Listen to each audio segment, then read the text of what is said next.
सभी को नमस्कार। मैं विजयपाल, पीजीटी इतिहास, राजकीय वरिष्ठ माध्यमिक विद्यालय रोहड़ाई रेवाड़ी, कक्षा 11वीं के विषय इतिहास के अध्याय 2 लेखन कला और शहरी जीवन भाग 1 में आप सभी का स्वागत करता हूँ। पाठ के उद्देश्य। डियर स्टूडेंट्स, इस पाठ के उद्देश्य इस प्रकार हैं। पहला, लेखन कला की शुरुआत कब और कहाँ से हुई। दूसरा, लेखन कला की शुरुआत किन कारणों से हुई, अर्थात इस कला की शुरुआत होने के लिए कौन कौन से कारक या कारण जिम्मेदार हैं। तीसरा, मेसोपोटामिया की लेखन प्रणाली का विस्तार किन किन क्षेत्रों में हुआ। चौथा, शहरी जीवन और लेखन के बीच के संबंधों की खोज करने का प्रयत्न हम इस अध्याय में करेंगे। और पांचवा हमारा उद्देश्य रहेगा, लेखन की परंपरा से क्या क्या प्रतिफल अर्थात परिणाम प्राप्त हुए। पाठ के मुख्य बिंदु। डियर स्टूडेंट्स, पाठ के इस भाग 1 के मुख्य बिंदु इस प्रकार रहें। पहला, शहरी जीवन की शुरुआत।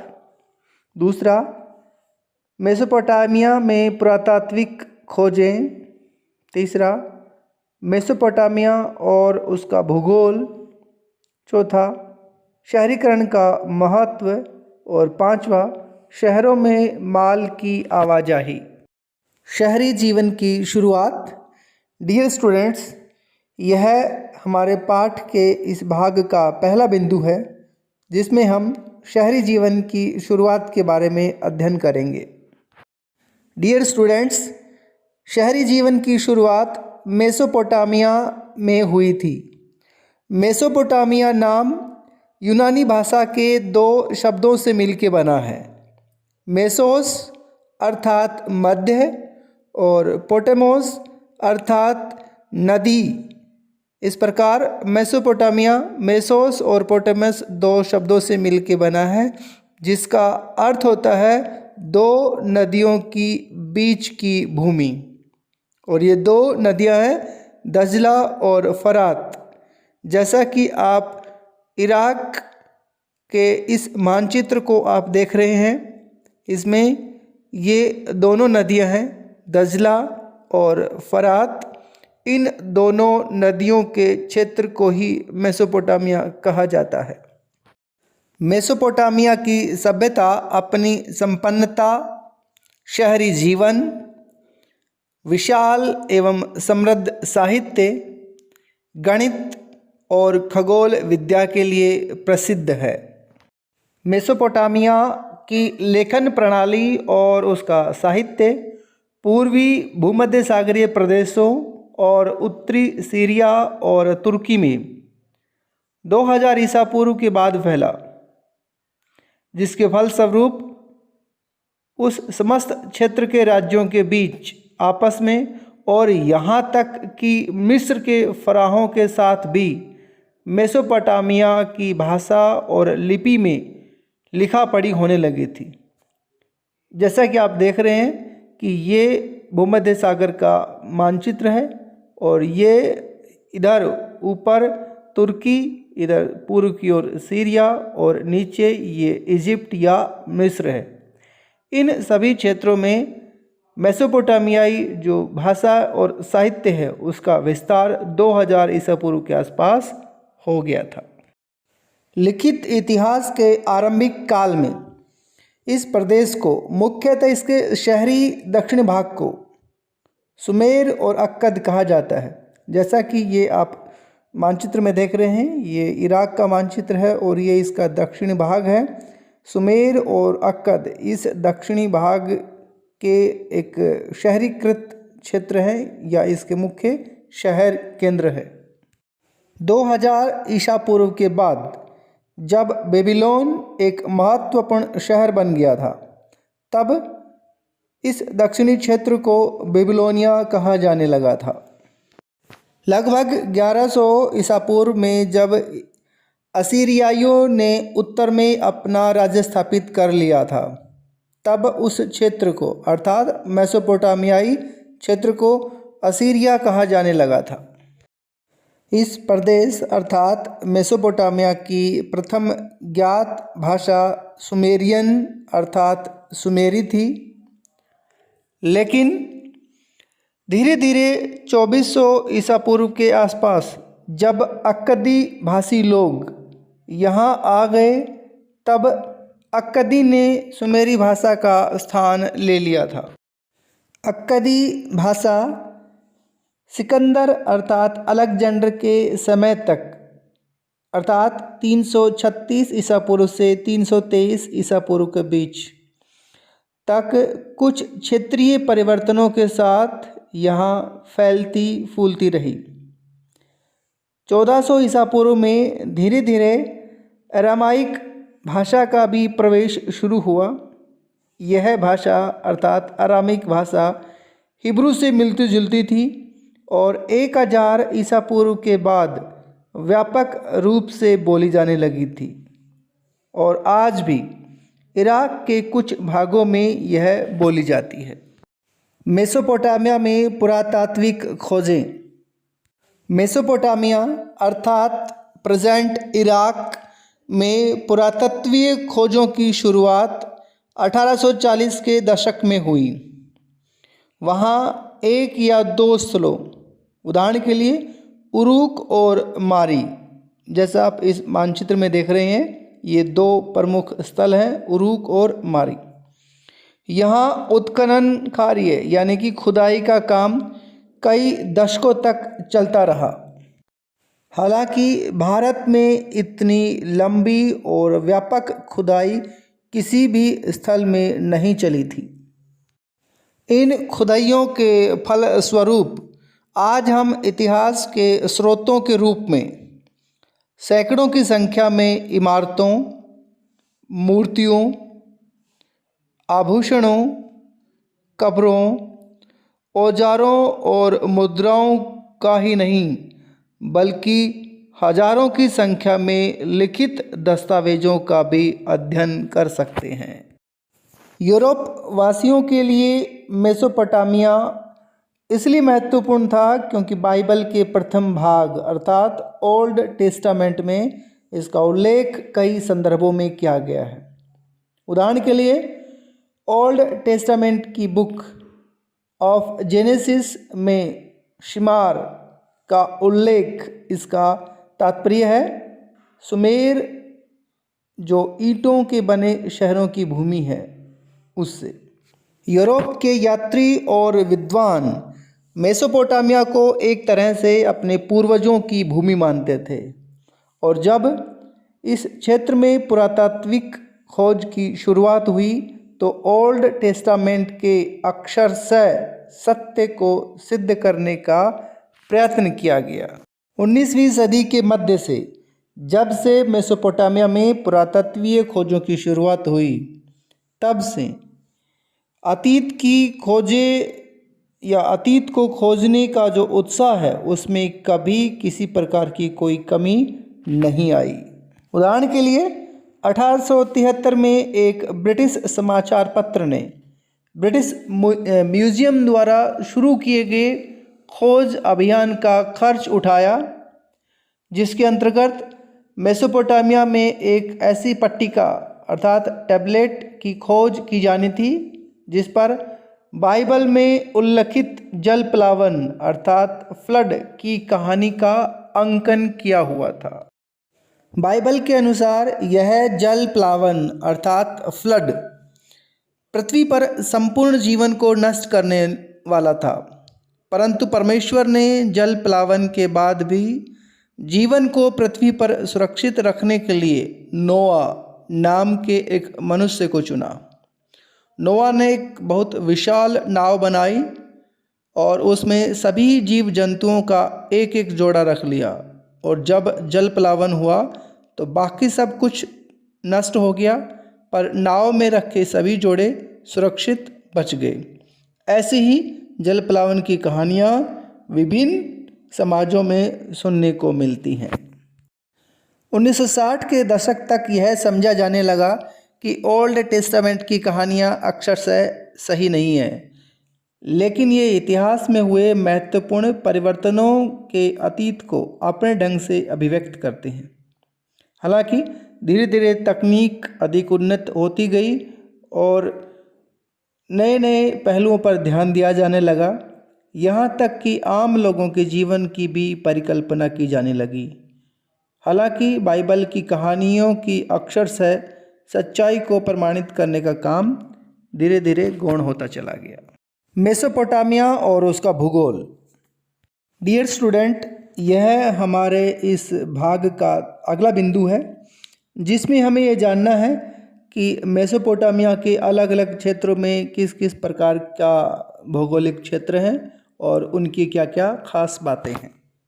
मेसोपोटामिया अर्थात इराक भौगोलिक विविधता वाला देश है।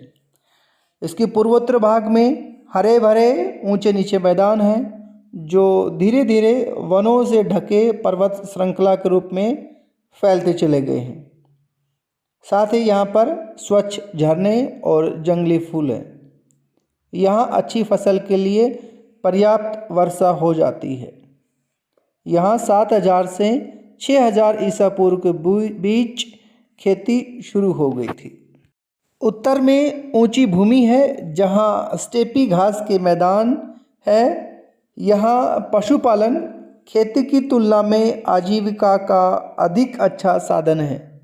सर्दियों की वर्षा के बाद भेड़ बकरियाँ यहाँ उगने वाली छोटी छोटी झाड़ियों और घास से अपना भरण पोषण करती हैं। पूर्व में दजला की सहायक नदियाँ ईरान के पहाड़ी प्रदेशों में जाने के लिए परिवहन का एक अच्छा साधन है। दक्षिणी भाग एक रेगिस्तान है और यही वह स्थान है जहाँ सबसे पहले नगरों और लेखन प्रणाली की शुरुआत हुई। इन रेगिस्तानों में शहरों के लिए भरण पोषण का साधन बन सकने की क्षमता थी, क्योंकि फरात और दजला नाम की नदियाँ उत्तरी पहाड़ों से निकलकर अपने साथ उपजाऊ बारीक मिट्टी लाती थी। जब इन नदियों में बाढ़ आती थी अथवा जब इनके पानी को सिंचाई के लिए खेतों में लाया जाता था, तब यह उपजाऊ मिट्टी वहाँ पे जमा हो जाती थी। फरात नदी रेगिस्तान में प्रवेश करने के बाद कई धाराओं में बंटकर बहने लगती है। कभी कभी इन धाराओं में बाढ़ आ जाती है और पुराने ज़माने में ये धाराएं सिंचाई की नहरों का काम देती थी।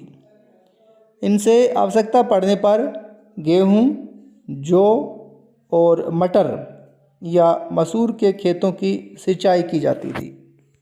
खेती के अलावा भेड़ बकरियां स्टेपी घास के मैदानों, पूर्वोत्तरी मैदानों और पहाड़ों के ढलानों पर पाली जाती थी, जिनसे भारी मात्रा में मांस, दूध और ऊन आदि वस्तुएं मिलती थी। इसके अलावा नदियों में मछलियों की कोई कमी नहीं थी और गर्मियों में खजूर के पेड़ खूब फल देते थे। शहरीकरण का महत्व। प्यारे बच्चों, यह हमारे इस भाग का अगला बिंदु है जिसमें हमें यह देखना है कि शहरों का महत्व किन कारणों से होता है। शहर और नगर बड़ी संख्या में लोगों के रहने के स्थल होते हैं। जब किसी अर्थव्यवस्था में खाद्य उत्पादन के अतिरिक्त अन्य आर्थिक गतिविधियां विकसित होने लगती है, तब किसी एक स्थान पर जनसंख्या का घनत्व बढ़ जाता है। इसके परिणाम स्वरूप कस्बे बसने लगते हैं और ऐसी परिस्थितियों में लोगों का कस्बों में इकट्ठे रहना उनके लिए फ़ायदेमंद साबित होता है।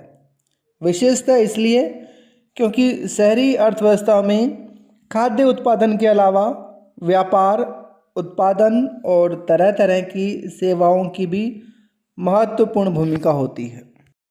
लेकिन नगरों के लोग आत्मनिर्भर नहीं होते हैं। उन्हें नगर के दूसरे लोगों या गांव के लोगों के द्वारा उत्पन्न वस्तुएं या चीज़ों और उनके द्वारा दी जाने वाली सेवाओं पर निर्भर रहना पड़ता है। उदाहरण के लिए एक पत्थर की मुद्रा बनाने वाले को पत्थर उकेरने के लिए कांसे के औजारों की ज़रूरत पड़ती है और वह खुद ऐसे औजार नहीं बना सकता और वह यह भी नहीं जानता कि मुद्राओं के लिए आवश्यक रंगीन पत्थर कहाँ से प्राप्त करे। उसकी विशेषज्ञता तो सिर्फ नक्काशी अर्थात पत्थर उकेरने तक ही सीमित होती है, वह व्यापार करना भी नहीं जानता। कांसे के औजार बनाने वाला भी धातु अर्थात तांबा और रागा जो टीन के रूप में बनते हैं लाने के लिए खुद बाहर नहीं जा सकता। साथ ही उसे ईंधन के लिए हरदम लकड़ी के कोयले की ज़रूरत पड़ती है। इस प्रकार श्रम विभाजन शहरी जीवन की एक प्रमुख विशेषता है।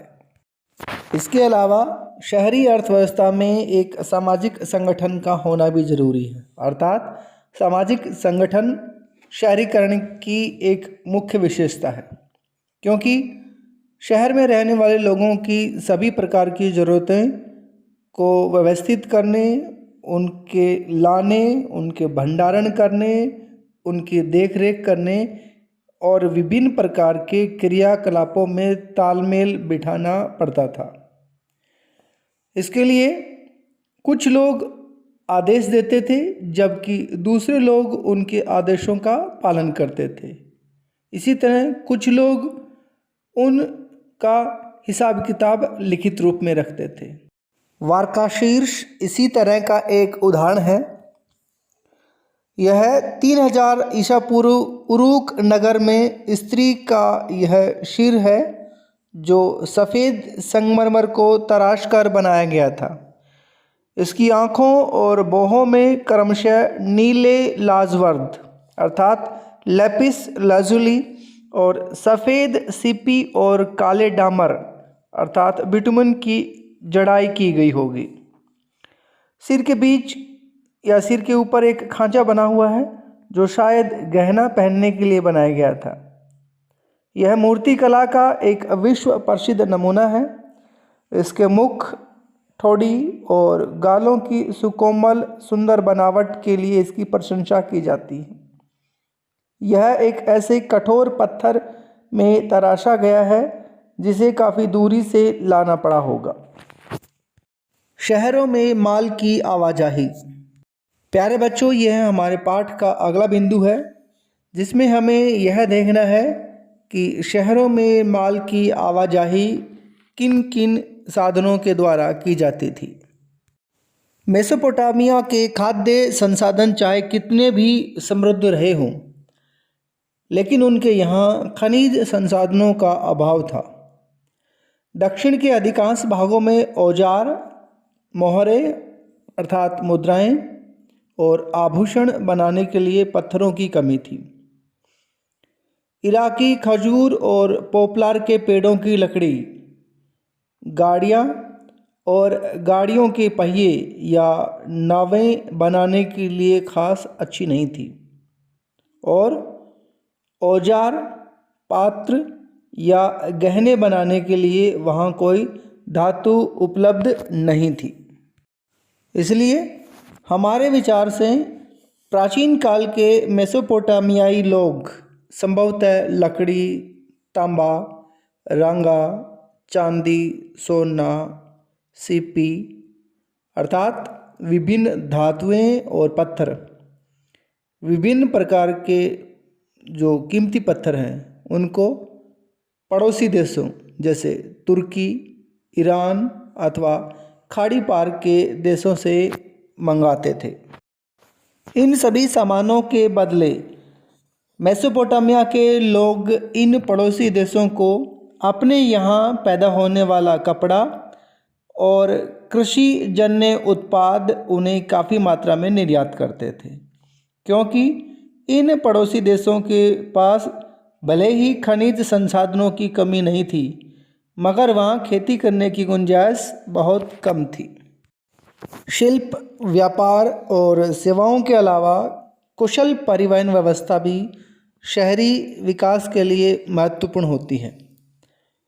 भारवाही पशुओं की पीठ पर रखकर या बैलगाड़ियों में डालकर शहरों में अनाज या काठ कोयला लाना और ले जाना बहुत कठिन होता है, क्योंकि उसमें बहुत ज़्यादा समय लगता है और पशुओं के चारे आदि पर भी काफ़ी खर्च हो जाता है, और शहरी अर्थव्यवस्था इसका बोझ उठाने के लिए सक्षम नहीं होती है। इसलिए परिवहन का सबसे सस्ता तरीका हर जगह जलमार्ग ही होता है। अनाज के बोरों से लदी हुई नावें नदी की धारा अथवा हवा के वेग से चलते हैं, जिसमें कोई खर्चा नहीं लगता है। जबकि पशुओं से माल की ढुलाई की जाए तो उन्हें चारा खिलाना पड़ता है। पुराने मेसोपोटामिया की नहरें और प्राकृतिक जलधाराएं छोटी बड़ी बस्तियों के बीच माल के परिवहन का अच्छा मार्ग थी, और फरात नदी उन दिनों व्यापार के लिए विश्व मार्ग के रूप में बहुत महत्वपूर्ण थी। पाठ की दोहराई। डियर स्टूडेंट्स, पाठ के सभी बिंदुओं को समझने के बाद आइए पाठ की दोहराई करते हैं।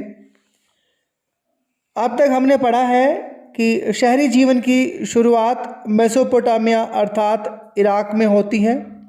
दूसरा, हमने इराक अर्थात मेसोपोटामिया के पुरातत्वीय खोजों के इतिहास को जाना है। तीसरी बात, मेसोपोटामिया और उसके भूगोल अर्थात वहाँ की विभिन्न प्रकार के क्षेत्रों को जाना है।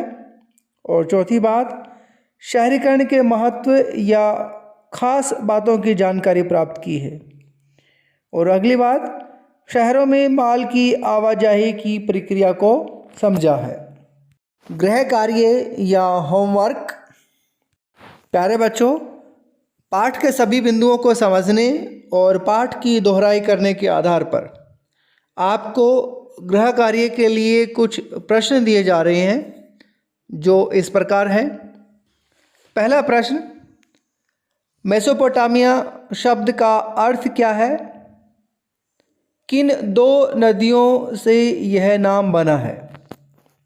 दूसरा प्रश्न, आपके विचार से भारत में किसी भी पुरातात्विक स्थल की उत्खनन परियोजना मेसोपोटामिया जितनी लंबी क्यों नहीं चली? तीसरा प्रश्न, हर क्षेत्र पर उसके भूगोल का प्रभाव पड़ता है, मेसोपोटामिया का उदाहरण देकर समझाइए। चौथा प्रश्न, शहरों में रहना लोगों के लिए फ़ायदेमंद और संकट में दोनों तरह का होता है, कैसे? और पांचवा प्रश्न, यातायात का सबसे सस्ता साधन जल मार्ग ही होता है, क्यों? डियर स्टूडेंट्स, पाठ के सभी बिंदुओं को समझने और पाठ की दोहराई करने के साथ आपको गृह कार्य के लिए कुछ प्रश्न दिए गए हैं। उम्मीद की जाती है कि आप इन प्रश्नों को आसानी से हल कर पाएंगे। फिर भी किसी प्रकार की कोई दिक्कत है, कोई समस्या है, तो इस वीडियो को दोबारा से ध्यान से देखिए, सुनिए और समझ करके इन प्रश्नों का उत्तर लिखने का प्रयास करें। आप सभी का बहुत बहुत धन्यवाद।